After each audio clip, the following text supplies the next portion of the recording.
Hello friends, આપ સૌનું મારી યુટ્યુબ ચેનલ મેથ્સ ઝોનમાં સ્વાગત છે। આજે આપણે ધોરણ 10 ગુજરાતી માધ્યમ વિજ્ઞાન વિષયમાં પ્રકરણ 1 રાસાયણિક પ્રક્રિયાઓ અને સમીકરણોમાં આગળ વધતા પાર્ટ 2ની ચર્ચા કરવા જઈ રહ્યા છે। જેને પાર્ટ 1 જોવાનો બાકી છે તેની લિંક તેઓને ડિસ્ક્રિપ્શન બોક્સમાં મળી રહેશે। આજે આપણે આ વિડીયોમાં સમતોલિત રાસાયણિક સમીકરણ કેવી રીતે બનાવાય તેની ચર્ચા કરવાના છે।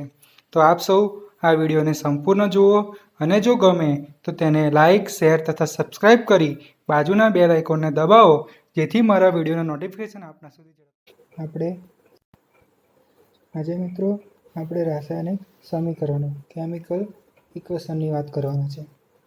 તો જોઈએ, પ્રવૃત્તિ 1.1નું વર્ણન આ મુજબ થઈ શકે કે જ્યારે મેગ્નેશિયમની પટ્ટીને હવામાં સળગાવવામાં આવે છે ત્યારે મેગ્નેશિયમ ઓક્સાઇડમાં રૂપાંતર થાય છે। આપણે જોયું કે ભાઈ મેગ્નેશિયમની પટ્ટીને હવામાં એટલે કે હવામાં ઓક્સિજન છે, તો ઓક્સિજનની હાજરીમાં જ્યારે સળગાવવામાં આવ્યું તો આપણને શું મળ્યું? Magnesium oxide. તો આમાં તમે ડાબી બાજુ મેગ્નેશિયમ અને ઓક્સિજન જે દેખાય છે એ આપણા પ્રક્રિયકો છે અને જમણી બાજુમાં આપણને જે મેગ્નેશિયમ ઓક્સાઇડ મળે છે એ આપણી નિપજ છે। આપણે વાક્યમાં ઘણું મોટું લખીએ એના કરતાં શબ્દોમાં લખીએ કે ભાઈ મેગ્નેશિયમ વત્તા ઓક્સિજન ગીવ્સ, આ જે તીર કર્યો છે એને ગીવ્સ કહેવાય, એટલે કે આપણને આપે છે। શું આપે છે? તો મેગ્નેશિયમ ઓક્સાઇડ, બરાબર।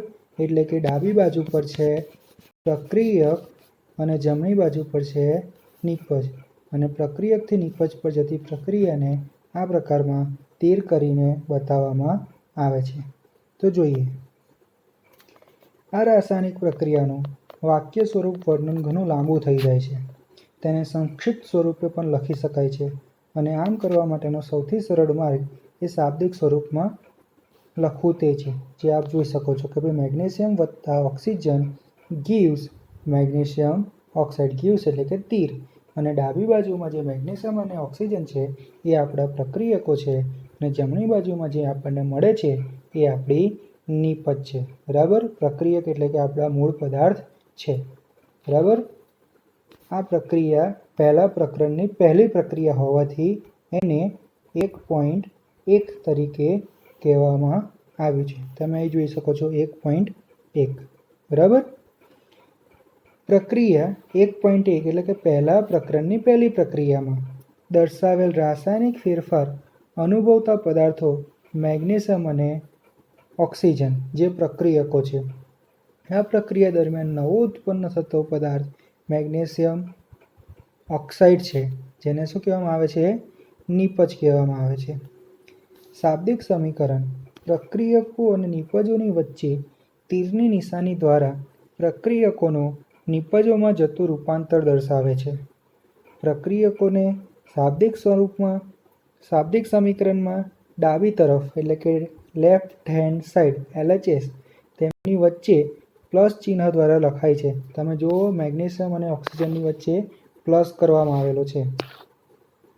તેવી જ રીતે નિપજોને જમણી તરફ RHSની વચ્ચે પણ પ્લસ દ્વારા લખાય છે। અહીં આગળ આપણને ફક્ત મેગ્નેશિયમ જ મળે છે, પણ જો કદાચ આપણને બીજો કદાચ હાઇડ્રોજન કે ઓક્સિજન કે બીજું કંઈ પણ ઉષ્મા પણ મળતી હોત તો નવો પદાર્થ મળે તો આપણે જમણી બાજુ પણ પ્લસ કરીને લખી શકીએ છીએ।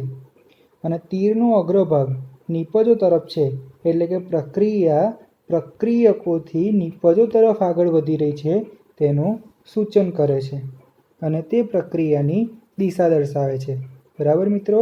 એટલે પ્રક્રિયા છે પ્રક્રિયકોમાંથી નિપજ આપણને નવું મળી રહ્યું છે તેની તરફ દર્શાવવામાં આવેલું છે।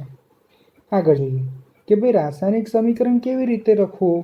તો રાસાયણિક સમીકરણ લખવાની પદ્ધતિ જોઈએ। શું રાસાયણિક સમીકરણોને અન્ય કોઈ વધુ સંક્ષિપ્ત એટલે કે ટૂંકમાં રજૂ કરી શકાય? તો હા, કરી શકાય। હજુ પણ આપણે જો પહેલાં શું લખીએ છીએ તો એક બાબત આપણે કહી શકીએ, શબ્દોમાં વર્ણન કરીએ કે ભાઈ મેગ્નેશિયમની પટ્ટીને હવામાં સળગાવવામાં આવે તો મેગ્નેશિયમ ઓક્સાઇડમાં રૂપાંતર થાય છે, એક આ રીતે લખી શકાય। બીજું આપણે શીખ્યા કે ભાઈ શાબ્દિક સ્વરૂપ, શાબ્દિક સમીકરણ મેગ્નેશિયમ વત્તા ઓક્સિજન ગીવ્સ મેગ્નેશિયમ ઓક્સાઇડ। અને હવે આપણે ત્રીજું સ્વરૂપ જોઈશું કે જેમાં શાબ્દિક સમીકરણને આપણે રાસાયણિક સૂત્રો દ્વારા દર્શાવીશું, એટલે કે ભાઈ મેગ્નેશિયમને આપણે Mg કહીએ ઓક્સિજનને આપણે O2 કહીએ અને મેગ્નેશિયમ ઓક્સાઇડને MgO, એટલે કે Mg એટલે મેગ્નેશિયમ, O2 એટલે ઓક્સિજન અને મેગ્નેશિયમ ઓક્સાઇડ એટલે કે MgO. જોઈએ શું કીધું છે. તો શબ્દોની જગ્યાએ રાસાયણિક સૂત્રોનો ઉપયોગ કરીને આપણે રાસાયણિક સમીકરણોને હજુ વધુ સંક્ષિપ્ત અને ઉપયોગી બનાવી શકીએ છીએ. કોઈપણ રાસાયણિક પ્રક્રિયાને રાસાયણિક સમીકરણ દ્વારા રજૂ કરી શકાય છે. પહેલાં આપણે શબ્દોમાં આખું લખતા હતા, વર્ણન કરતા હતા, ત્યાર પછી શાબ્દિક સ્વરૂપમાં લખ્યું, પછી ત્રીજું આવે છે રાસાયણિક સૂત્રોનો ઉપયોગ કરીએ છીએ. તો કોઈપણ પ્રક્રિયાને રાસાયણિક સમીકરણ દ્વારા રજૂ કરી શકાય છે તે જોઈએ. મેગ્નેશિયમ ઓક્સિજન અને મેગ્નેશિયમ ઓક્સાઇડના સૂત્રોની મદદથી ઉપરયુક્ત શાબ્દિક સ્વરૂપને આપણે નીચે પ્રમાણે લખી શકીએ છીએ. Mg plus O2 gives MgO. બરાબર. આ છે મેગ્નેશિયમ, છે ઓક્સિજન અને આ છે મેગ્નેશિયમ ઓક્સાઇડ. હવે મિત્રો આમાં એક વસ્તુ તમે જુઓ કે આપણને Mg, બરાબર, બીજું છે O2 ઓક્સિજન O2 અને મેગ્નેશિયમ ઓક્સાઇડ MgO. અહીં તમે જુઓ કે અહીં આગળ મેગ્નેશિયમ 1 છે એનો અણુ, અહીં આગળ એના પ્રક્રિયકમાં જે ઓક્સિજન છે તેના જે તત્વના પરમાણુની સંખ્યા છે એ છે 2. નિપજમાં મેગ્નેશિયમમાં તો પરમાણુની સંખ્યા છે 1 અને ઓક્સિજનની સંખ્યા છે 1. બરાબર. તો શું આ બેલેન્સ છે ખરા? અહીં બાજુ મેગ્નેશિયમ 1 છે, મેગ્નેશિયમ 1 છે, ઠીક છે, ઓક્સિજન 2 છે, ઓક્સિજન 1 છે. તો શું આને બેલેન્સ સમતોલિત સમીકરણ કહી શકાય ખરું? ના મિત્રો, બંને બાજુ પરમાણુની સંખ્યા સમતોલિત ન હોય તો તેવા સમીકરણને અસમતોલિત અથવા તો અસંતુલિત સમીકરણ કહેવામાં આવે છે. અને કોઈપણ સમીકરણને આપણે સમતોલિત કરવું ખૂબ જરૂરી છે. એટલે આને સમતોલિત કરવું હોય તો આપણે 2Mg અને અહીં પણ 2MgO આપીએ ત્યારે આપણું આ સમતોલિત સમીકરણ અથવા તો સંતુલિત સમીકરણ બને છે, જે આપણે ફરી નીચેના હજુ આગળ જતા શીખીશું. બરાબર. જોઈએ આગળ. તીરની નિશાનીની ડાબી તરફ એટલે કે LHS અને જમણી તરફ એટલે કે RHS રહેલા દરેક તત્વના પરમાણુની સંખ્યા ગણો અને તેની સરખામણી કરો. હમણાં જ આપણે કર્યું મિત્રો. શું બંને તરફ દરેકે દરેક તત્વના પરમાણુની સંખ્યા સમાન છે? તો ન હતી. કેમ?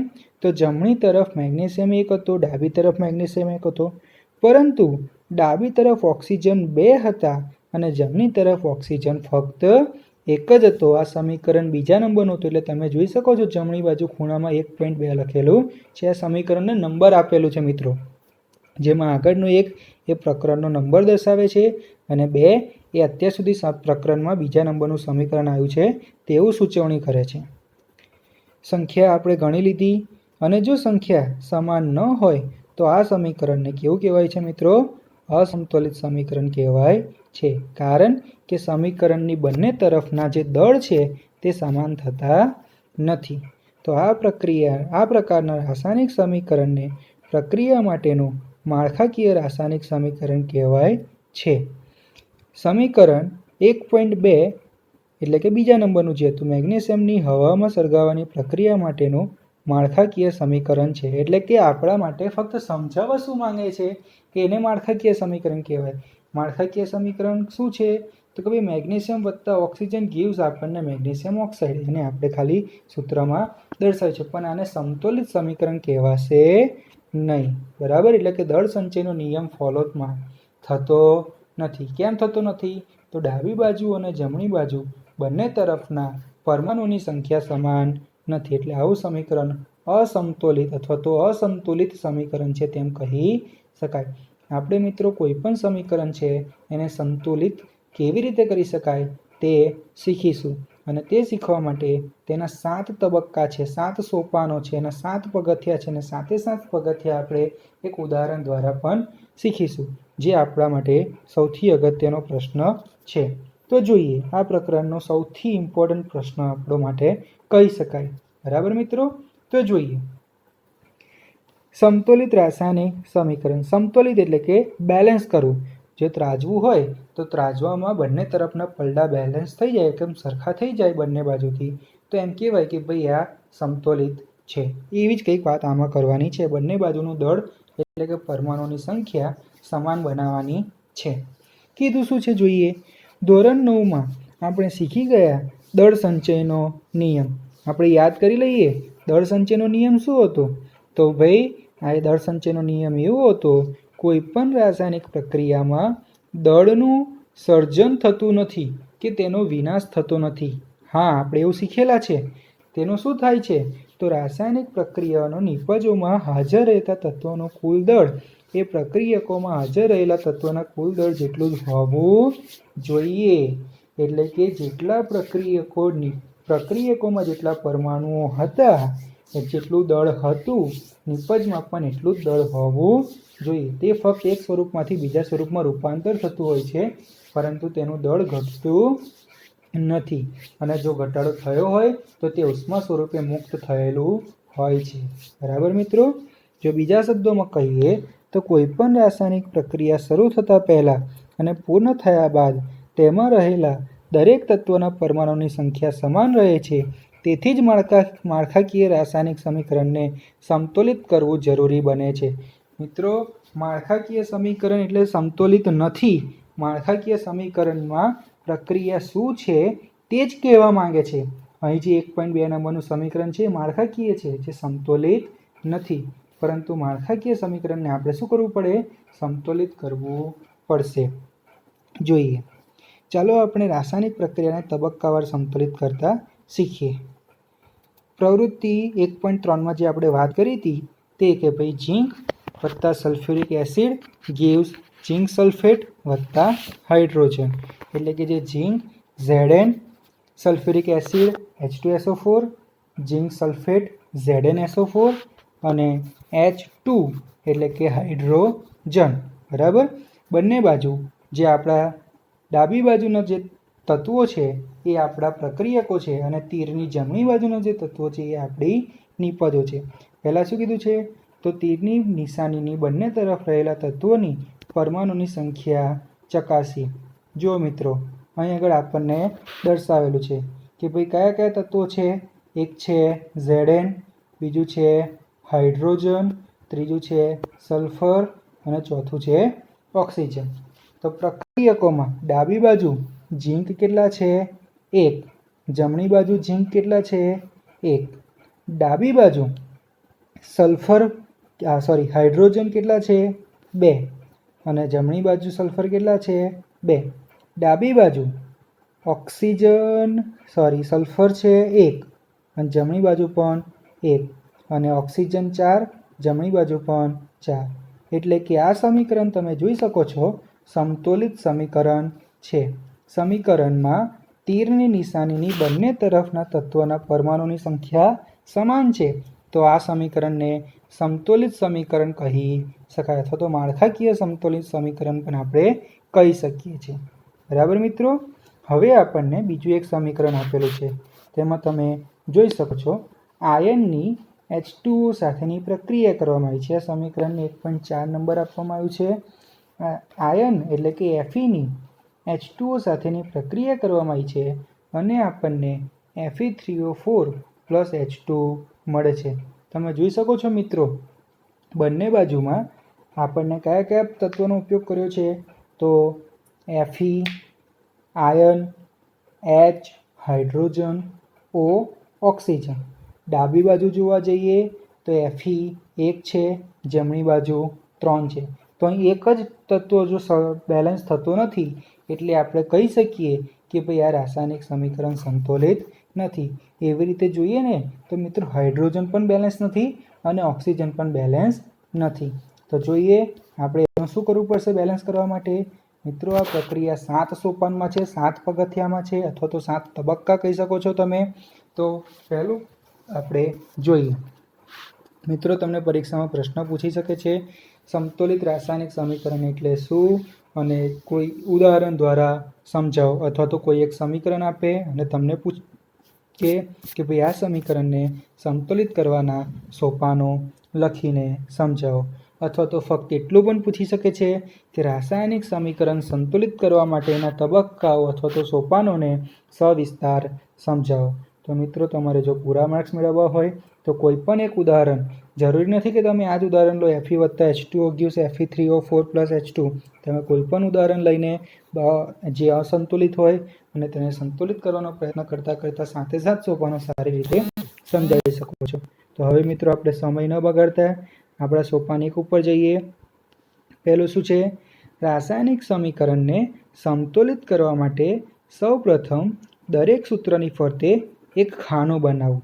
એટલે કે આપણને જે તમે અહીં જોઈ શકો છો મિત્રો, Feની ફરતે એક બોક્સ બનાવ્યું છે, H2Oની ફરતે એક બોક્સ બનાવ્યું છે, Fe3O4ની ફરતે બોક્સ બનાવ્યું છે અને H2ની ફરતે બોક્સ બનાવ્યું છે. આ બોક્સ કરવા પાછળનું કારણ એ છે મિત્રો કે આપણે કોઈ પણ સુધારો વધારો હવે આ બોક્સના અંદર કરી શકીશું નહીં. આપણે જે પણ સુધારો વધારો કરવો હોય બોક્સની બહાર કરી શકાય.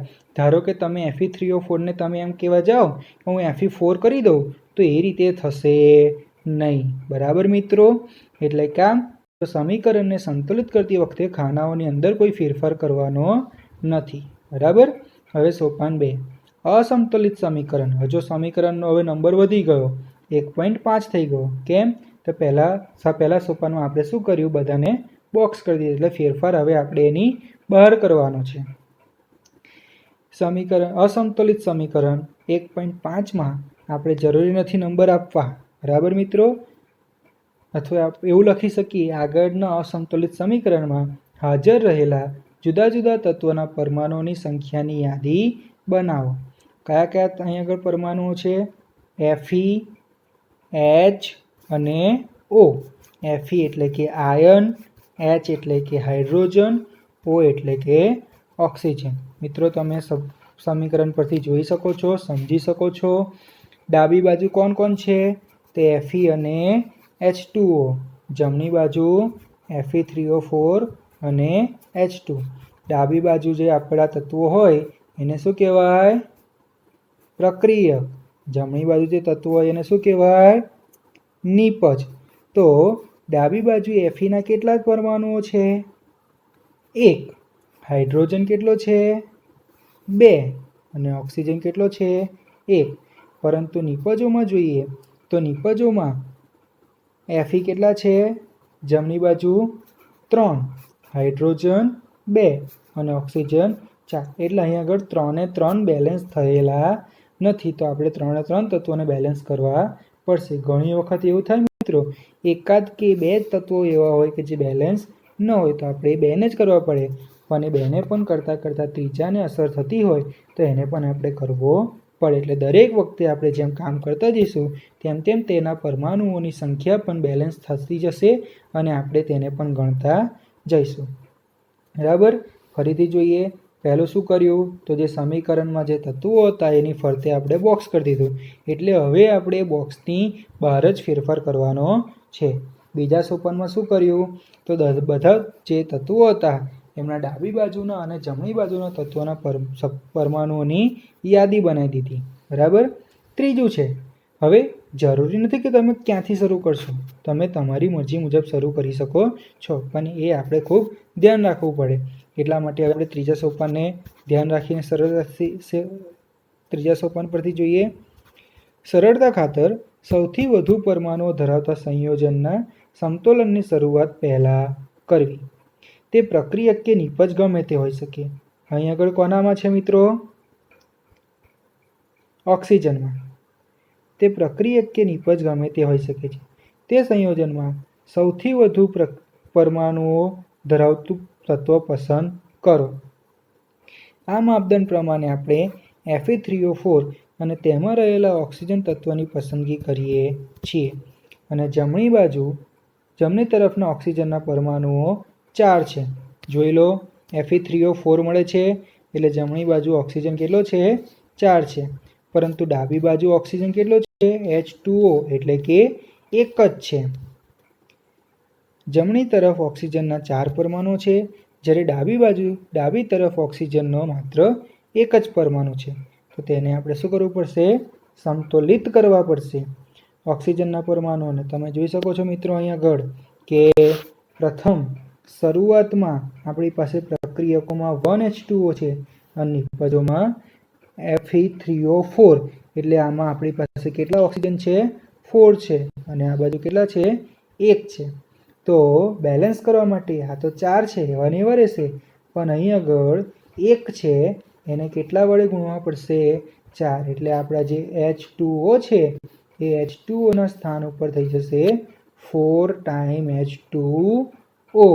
બરાબર મિત્રો, જોઈએ એ ચોક્કસપણે યાદ રાખવું જરૂરી છે કે પરમાણુઓની સંખ્યા સમાન કરવા આપણે પ્રક્રિયામાં ભાગ લેતા સંયોજનો કે તત્વોના સૂત્રો બદલી શકતા નથી। મરજી મુજબ હું H4O કરી દઉં તો અથવા તો H2O4 કરી દઉં તો ચાલે નહીં।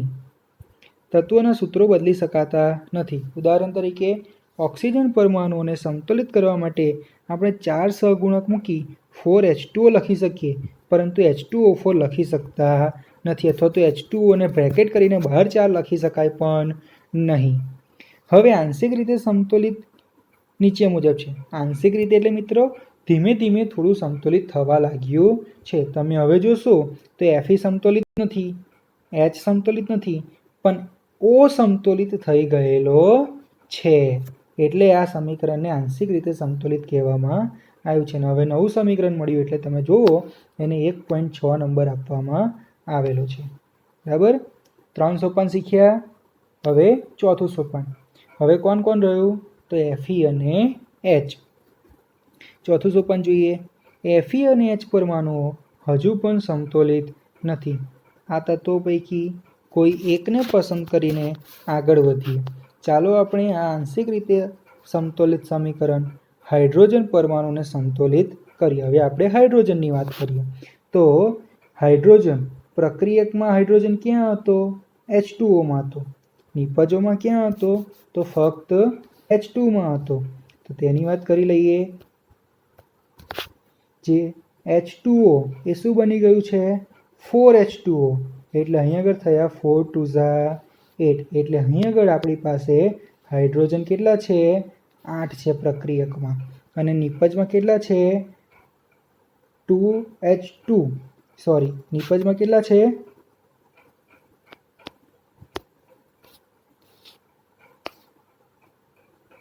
નિપજમાં H2 એટલે કે 2 છે।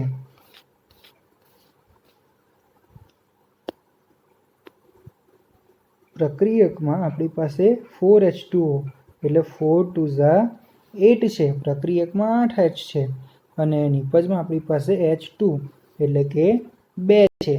તો આ બાજુ 2 છે આ બાજુ 8 છે 8 ડિવાઈડ બાય 2 એટલે આપણે કેટલા કરવા પડશે 4 એટલે અહીં આગળ જે નિપજમાં 2 છે એને આપણે 4 વડે ગુણવા પડશે। તો 4 દુ 8 એટલે આપણા 8 8 બંને બાજુ બેલેન્સ થઈ જશે એટલે આપણી પાસે Fe plus 4H2O gives Fe3O4 plus H2 હતા એ થઈ જશે 4H2 બરાબર।